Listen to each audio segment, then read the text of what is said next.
Yang kedua, buatan berat yang kedua, yang ringan. Hari ini lagi viral berita seorang Gus.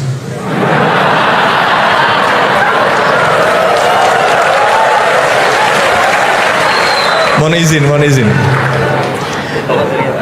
Yang mungkin berceramah dengan kalimat yang kurang baik, mungkin diniatkan guyon tapi malah melukai hati orang lain. Tapi Masya Allah Gus Baha guyon tapi tidak pernah melukai hati orang lain.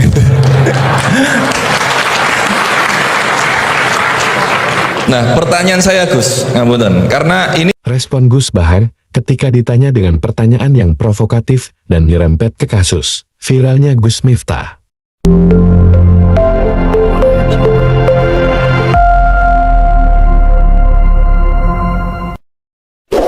saya akan bertanya kepada Gus Baha. Niki Gus, sebagaimana tema hari ini memahami Al-Quran dengan meneladani Rasulullah. Kami sering mendengar pengajian Gus Baha, yang mana Gus Baha sering mengaturkan, sering berkata, semakin banyak ayat yang kita pahami, semakin kita dekat dengan Allah Subhanahu wa taala. Kurang lebih begitu kalau salahnya ngapunten. Atau bahkan Syekhona Maimun, Mbah Maimun menika juga dawuh, seberapa banyak kamu paham Al-Qur'an, maka sedekat itulah kamu dengan Allah Subhanahu wa taala. Pertanyaannya Gus, kami terutama pulau mewakili anak muda yang awam ini, banyak yang tidak jebulan pondok pesantren, bahkan tidak tahu bahasa Arab, hanya bisa membaca terjemah. Lah ini sedangkan panjenengan sering dawuh kalau misalkan memahami Al-Quran itu harus malian bil Arabiyah, harus menguasai mufradat banyak bahasa Arab. Tapi kita ini juga pengen dekat dengan Allah, pengen dekat dengan Allah. Nah, apakah kita boleh membaca terjemah sedangkan terjemah ini tidak bisa mewakili makna ayat itu? Niki yang pertama. Yang kedua, buatan berat yang kedua, yang ringan. Hari ini lagi viral berita seorang Gus.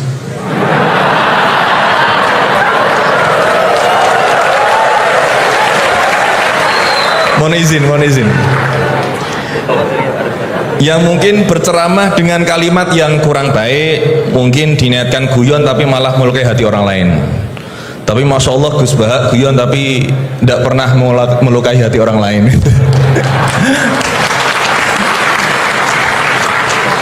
Nah, pertanyaan saya Gus, ngapunten, karena ini pasti ke Gus Baha, tidak mungkin ke Gus Quraisy Shihab, tidak mungkin. Karena pasti Gus Baha.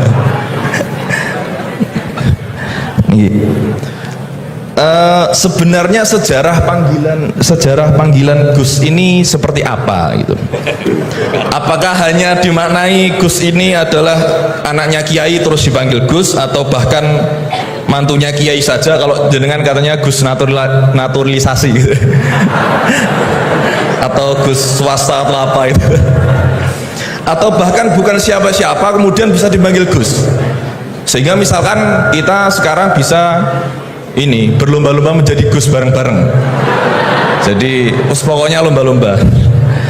Nah, dan apakah ini hanya di Jawa saja? Karena di Madura juga kami sering mendengar ada panggilan Lora. Lah ini sejarahnya sebenarnya apa gitu loh? Apakah juga kalau sudah menjadi kiai tidak bisa menjadi Gus lagi? Atau kalau sudah menjadi Gus tidak bisa naik menjadi kiai? Gitu ya. Itu pertanyaan yang kedua saya. Dan nyuwun sewu, di zaman Rasulullah itu apakah putranya Rasulullah juga dipanggil Gus? Kan juga tidak kan?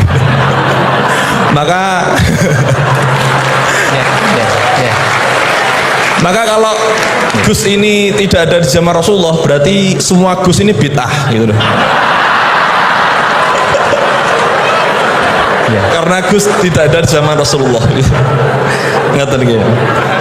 Ya, jadi intinya sejarahnya dan standarisasi Gus itu apa yang orisinil gitu.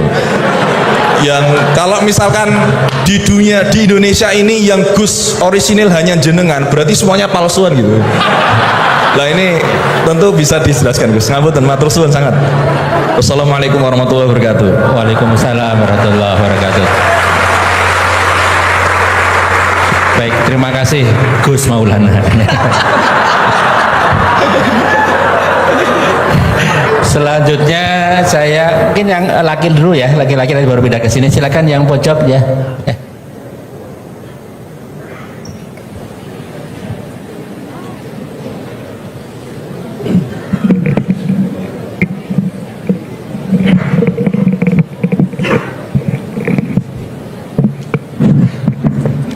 Assalamualaikum warahmatullahi wabarakatuh. Waalaikumsalam warahmatullahi. Terima kasih Pak Rektor atas kesempatannya. Yang saya hormati Gus Baha, Prof. Quraisy. Saya Jamaluddin Ghaffur dari Fakultas Hukum UII. Ingin bertanya ke Prof. Quraisy dan Gus Baha. Saya sering mendengar salah satu isi pengajian dari Gus Baha itu bahwa fatwa dalam hukum sosial itu tidak pernah jelas begitu. Artinya ulama pasti akan berbeda gitu ya. Nah, kami kebetulan di Fakultas Hukum Gus seringkali ditanya orang juga gitu ya soal bagaimana hukum sesuatu. Dan dalam konteks hukum memang teorinya dan pendapatnya juga beragam gitu ya. Nah, kadangkala permintaan pendapat itu tidak hanya sekedar untuk diskusi, tapi bahkan sampai menentukan nasib orang gitu. Ini dihukum atau tidak. Nah, sehingga mohon penjelasan dari Gus Baha dan Prof. Quraisy kira-kira bagaimana panduan dalam Islam di tengah keragaman pendapat fatwa itu dalam kita memberikan pendapat atau keterangan-keterangan tentang hukum-hukum tertentu yang memang secara ilmu itu sangat beragam. Terima kasih. Assalamualaikum warahmatullahi wabarakatuh. Waalaikumsalam warahmatullahi wabarakatuh. Mohon izin Gus Baha dan Quraisy, ini 4 atau 2 dulu aja ya, nanti baru kita lanjutkan biar nggak lupa ya. Ya, yang pertama Gus Baha, ini dari Gus Maulana tadi. Ini pertanyaannya, kan banyak yang tidak jebolan pesantren tapi pengen dekat sama Allah, boleh nggak baca terjemahan kira-kira gitu. Yang kedua tadi standar Gus yang orisinal, yang orisinal ya. Kemudian yang kedua dari ini Gus Ghaffur. Ini dosen dari Eva, ini untuk Prof. Quraisy dan Gus Baha. Ini panduan untuk memberikan pendapat hukum kira-kira gitu kan. Karena ada dosen hukum yang saksi ahli, ada yang ahli menjadi saksi. Jadi bedanya. Mohon berkenan dari Gus Baha ya. Ini yang provokatif dulu itu ya.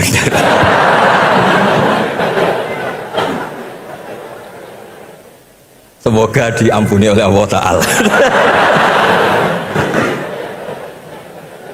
Begini, satu itu saya tidak medsosan, tapi ya dengar-dengar laporan macam-macam lah tentang sekian pihak itu.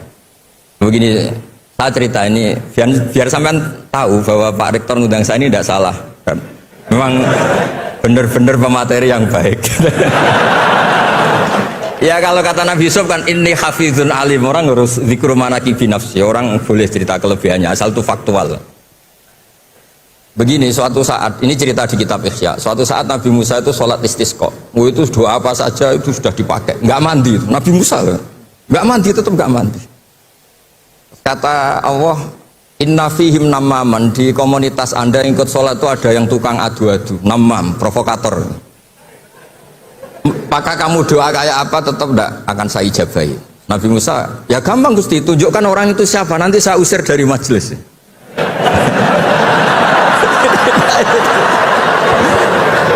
Jawabnya Allah itu lucu. Saya ini orang yang mengharamkan namam, mengharamkan namimah. Kalau saya menunjuk orang itu berarti saya juga namam.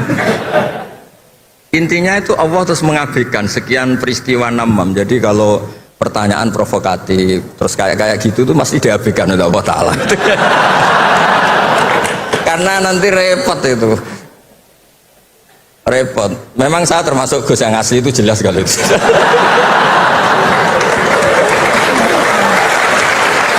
Itu, nah ini Pak Fathul Laki tahu betul keluarga saya karena beliau orang Jepara ngajinya di Kudus. Ya, terus masalah fatwa tadi, fatwa sosial itu atau memahami pakai terjemah begini seperti yang dikatakan Pak Kures. Ada pegangan yang umum kayak sidik, amanat, tabligh, fatona. Itu memang lewat terjemah nggak apa-apa. Tapi ada terjemah yang nggak mengganti bahasa Arab. Misalnya kata sembahyang, mungkin perasaannya orang Bali sembahyang itu apa, perasaan kita sembahyang itu apa, itu kan subjektif. Misalnya begini, ada ayat yang agak sensitif. Ketika Anda salah paham dengan istri itu wadribuhun, fahjuruhunna fil madoji wadribuhun. Itu kan riskan betul. Maka pukullah istri kamu. Pukul itu kan konotasinya itu buruk. Tapi di semua tareh, saya bilang tidak sebagian, di semua tareh itu disebut dorban ghairu mubarrihin, mukul yang tidak melukai. Jadi orang Arab itu punya adat kalau kecewa itu dorobu bin ni'al wasau. Jadi mukul itu pakai kain, pakai kacu, pakai. Nah, di Jawa kata mukul itu ya mesti kekerasan itu. Nah, yang jenis ini itu riskan kalau dari bahasa Arab pindah ke Jawa. Jadi ada yang riskan, ada enggak. Nah, sebab itu saya sering bilang, saya ini kan belajar tafsir insya Allah lah, khatam. Cuma saya tidak suka nulis karena sudah ada yang nulis. Karena saya nulis tentu saja dianggap top Pak Kures, jadi tidak usah nulis lah, sudah ada. Begini, yang penting saya menghormati beliau karena nulis khatam. Pentingnya nulis itu memang khatam, mulai awal A sampai Z. Pentingnya khatam itu apa? Di situ ada dialog. Ada dialog Allah sama nabinya, sama kekasihnya, bahkan sama musuhnya. Misalnya sama musuhnya, itu Nabi Musa masih dibilangi sama Allah, faqula lahu qawlan layyinan. Ini penting saya utarakan. Nah, suatu saat Harun Ar-Rasyid ini didatangi ustadz, mungkin ustadz yang amatir lah, masih latihan ustadz, jadi masih ekstrim gitu. Ya Amirul Mukminin, ini nasihun lak famusyaddidun alaika fala tajidanna fi nafsika aliyya syai'an. Ya sampai latihan bahasa Arab nanti Pak Rektor. Bukan Anda, Gus naturalisasi tadi Anda. Saya akan memberi nasihat engkau, kemudian cara nasihat saya itu musyaddid, ekstrim. Maka jangan kamu anggap serius. Maksudnya jangan penjarakan saya ketika saya nasihat ke kamu ini kasar. Jawabnya Harun Ar-Rasyid itu langsung bilang gini. Bilang ya jahil, ini karena Arab. Orang Arab itu kalau ngomong jahil itu tidak sekasar yang kamu bayangkan, karena makanya bahasa Arab itu susah. Saya itu ini cerita ke Pak Kures, ini curhat, bukan cerita mufti, curhat. Kiai Jawa kalau maknani wailak waihak itu ciloko kue.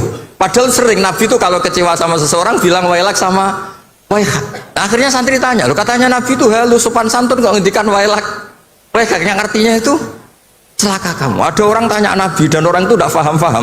Nabi ngendikan apa? Sakilat ka umuk. Cek siale mbokmu dhe anak kue. Diterangkan enggak paham. Tapi sarah-sarah kayak kitab Irsyadus Sari itu bilang gini. Kalimatu tarohumin wa talatufin. Ini kalimat yang orang Arab tuh merasa dekat sehingga bilang wailak waih. Tapi Kiai Jawa tetap saja maknani ciloko. Masalahnya di konteks itu yang dawuh itu Kanjeng. Nah, sing ngendikan ini orang Solo ini kan enggak apa-apa. Kayak bakat gitu aja terus orang gitu. Nah, yang seperti ini nggak bisa dipindah ke terjemah. Dan itu saya teliti dari sekian tradisi ya tadi kayak wadribuhun. Makanya terus ulama nyusuli dorban ghairu mubarrihin, mukul tapi tidak melukai. Karena orang Arab itu biasa kecewa mukul pakai peci. Tapi kalau orang Jawa nggak berbayang mukul. Kedua misalnya contoh mahar. Orang Arab kalau masih mahar itu banyak. Karena jumlah mahar banyak, kemudian setelah suami istri hubungan intim, setelah dicerai itu kadang kepikiran ngambil karena maharnya misalnya Alphard 1 miliar gedung, sehingga harus ada pelarangan mengambil ulang mahar. Wa in aradtum istibdala zawji makana zawji wa ataitum isdahunna qintaran fala ta'khudhu minhu syai'a atakhudunahu buhtana wa itsmam mubina. Terus wa kaifa ta'khuduna, mahar yang sudah kamu kasihkan jangan kamu tarik lagi. Wong kamu sudah hubungan suami istri kok maharnya ditarik lagi. Jangan. Kenapa ada kata jangan ambil lagi? Karena maharnya itu Alphard, gedung, uang 1 miliar. Dulu Pak Rektor ketika nikah itu seperangkat alat sholat gak dilarang juga gak akan diambil itu. Artinya gini, gak mungkin andikan Quran turun di Indonesia ada kata fala ta'khudhu minhu syai'ah 100.000 seperangkat alat. Saya jadi kiai itu sampai bosen karena tiap nikahkan tuh maharnya seperangkat alat sholat. Itu kalau sudah nikah 10 tahun bentuknya sudah kayak apa ya? Itu nggak usah Allah repot-repot bilang jangan ambil lagi, jangan ambil lagi. Nah, itu kondisi yang antara kita dan tradisi Arab itu beda. Dan saya belajar tafsir sampai segitunya, makanya nggak salah lah kalau saya diundang itu nggak salah. Maksud saya yang naturalisasi tadi ya nggak usah diundang gitu maksudnya. Kalau nggak memenuhi kualifikasi tafsir loh ya. Ya karena kalau nggak memenuhi kualifikasi apa tafsir. Tapi jangan terus ngundang saya terus, nggak mau juga saya. Nah tadi yang pertanyaannya Pak dosen Pak Ghafur tadi, nanti Pak Quraisy nambahin. Hukum sosial itu memang nggak pernah mengikat di semua sisi ya, karena memang patokannya itu begini. Saya ambilkan contoh di Quran ya, karena ini memang tema tafsir. Di hal-hal sosial itu kekasihnya Allah pun didhawuhi Allah begini. Wa in adri la'allahu fitnatul lakum wa mata'un wil akhin. Wa ma adri ma yuf'alu bi wala bikum. Jadi Nabi misalnya mau perang, misalnya perang apa ini, Allah terus bilang, Muhammad kamu tenang saja, pasti menang. Enggak. Karena kalau dibilang begitu nanti kendilnya Nabi atau keberanian Nabi dikirakan ada jaminan, tetap. Sehingga nyuwun sewu Nabi juga pernah mengalami perang menang di Badar, pernah mengalami kalah di Uhud. Jadi di bab-bab sosial itu memang Allah membiarkan hukum sosial yang berjalan. Sampai Ibnu Khaldun ngendikan begini, saya masih ingat betul dan itu saya pegang. Nabi sebagai Nabi itu kena aturan hukum sosial. Meskipun beliau punya mukjizat kayak apa, ketemu orang harus santun, ketemu anak kecil harus sayang, ketemu orang sepuh harus hormat. Andaikan Nabi bisa terbang ke langit sekalipun Mi'raj, tapi ketemu anak kecil nampar, ketemu orang sepuh ngeludahi, tetap gak diterima oleh publik. Walau kunta faddan ghalidhal qalbi lan faddu min khawlik. Betapa pentingnya tata krama sosial. Kata Ibnu Khaldun, hadza Rasulullah man uyyida bil kauni kullih. Ini Rasulullah orang yang di backup sekian alam raya, tapi sekali melanggar tata krama sosial tetap lan faddu min khawlik, orang akan bubar. Sampai ngegoskan saya, sekarang tak pisoi. Wah Gus sopo Gus kok mison, mesti langsung gitu. Nah coba misalnya sekarang nyon sewu saya ngeludahi Pak Rektor, langsung dipecat ya. Artinya tatanan sosial, meskipun saya keramat. Makanya kata Ibnu Khaldun, hadza Rasulullah man uyyida bil kauni kullih law syaa. Ini Rasulullah orang yang bisa mengendalikan alam raya karena kekasih Allah. Itu saja kena aturan, walau kunta faddan ghalidhal qalbi lan faddu min khawlik. Kalau engkau salah tatanan sosial Muhammad, orang akan bubar. Nah maksudnya gini Pak dosen, kalau tatanan sosial gini, saya pernah ditanya oleh dekan Fakultas Kedokteran pas ada diskusi dengan ya tadi orang-orang medis, misalnya begini, itu misalnya nyun sewu, tapi gak usah dijiwai, gak usah kamu udah dilupakan saja gak apa.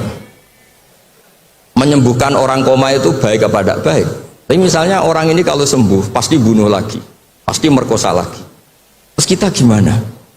Ngasih makan juga sama, orang miskin gak bisa makan, gak bisa apa-apa, gak bisa makan, gak bisa apa-apa, berkahnya gak bisa makan, gak bisa apa-apa, dia tidak nyuri, tidak bunuh, tidak merkosa. Dan orang ini kalau sehat lagi akan begitu lagi, wajib ngasih makan dah. Itu mesti orang itu, weh kasihlah kemanusiaan, jangan nanti kumat lagi. Jadi hukum sosial itu mesti mindsetnya ulama itu beda-beda. Saya sering matur ke Pak Quraisy, saya itu pernah kata santri saya pernah katanya diundang ke Malaysia, juga pernah katanya diundang ke Maroko. Saya bilang sudah yang kelas-kelas internasional Pak Quraisy saya ada usah. Kenapa? Jawabnya sederhana. Nanti kalau saya sering keluar negeri, terus semua kiai seneng keluar negeri, terus yang ngulang pondok saya siapa? Terus gue iling-ilingan nak neng dunia ono kiai desa sing alim nggak terus maksudnya kiai desa tapi mau kitab ya cek bener rofa nasab. Tapi saya seneng sama kiai yang keluar negeri karena ini mewakili syiar. Saya seneng sama UI karena syiar gini. Tapi saya jangan justru jadi kiai di UI, nanti gajinya tetap. Kalau kiai kan sering dapat gaji min khaisul ayah tasib. Kayaknya jumlahnya banyak saya Mas. Jadi yang hukum-hukum sosial tuh biarlah alam yang ya sudah setuju ya. Oh ya pokoknya gitu. Silakan Prof. Kures, tadi terkait dengan pertanyaan panduan untuk memberikan pendapat, terutama pendapat hukum, panduan dalam Islam untuk memberikan pendapat, terutama pendapat hukum karena punya implikasi kepada misalkan yang menjadi terdakwa, kalau pendapat hukumnya salah, ya jadi hukuman yang diberikan juga salah, tamanya seperti itu ya. Ya, panduan Islamnya seperti apa, Pak Kures ya? Itu kan prinsipnya begini, jangan bicara kalau ndak tahu.